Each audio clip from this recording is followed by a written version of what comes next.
నమస్తే హరిశంకర. ఎటువంటి కారణం లేకుండా ఎక్కడైనా ఎవరికి తెలియకుండా వెళ్ళిపోవాలి అనే భావన కలుగుతుందంటే, ఇంటి నుంచి ఎక్కడైనా వెళ్ళిపోవాలి లేదా ఎవరికైనా అతి కోపము కలుగుతుందంటే, ఉన్మాదము, విపరీతమైన అసహనము, ఇంటిలో కోపతాపాలు, అనుమానములు, ఒకరి పట్ల ఒకరికి ప్రేమాభిమానం లేకపోతే, తరచూ గొడవలు, ఇంటిలో అశాంతి వాతావరణము, చెడు వ్యసనాలకి అలవాటు పడుతున్నారంటే, దేహంలో ఎక్కువ దుర్గంధపు వాసన వస్తుందంటే ఇది రాహు గ్రహ పీడ వల్ల అనుకోవాలి. ఎవరి జాతకంలోనైనా రాహు గ్రహము పీడ ఉంటే లేదా రాహు గ్రహ నీచంగా ఉంటే ఇలాంటి లక్షణాలు ఉంటాయి.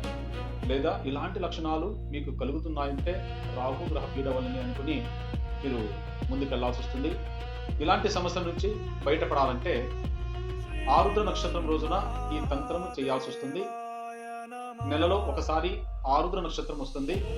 ఈ నక్షత్రం వచ్చిన రోజు మిట్ట మధ్యాహ్నము 12 గంటల నుంచి 3 గంటల సమయంలో పిడికెడు జీలకర్ర మరియు పిడికెడు వెల్లుల్లి రెబ్బలు తీసుకొని 3 సార్లు మీరు దృష్టి తీసేసుకొని, ప్రతి ఒక్కరు ఇంట్లోనే ఉన్న ప్రతి సభ్యులు 3 సార్లు దృష్టి తీసేసి మిట్ట మధ్యాహ్నము ఇంటి మధ్య భాగంలో తూర్పు అభిముఖంగా ఈ యొక్క దృష్టి తీసిన వస్తువుల్ని భస్మం చేయండి.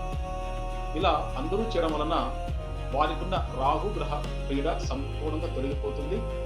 కంప్లీట్గా మీరు చేంజెస్ చూస్తారు. ప్రయత్నించి చూడండి. నమస్తే హరిశంకర.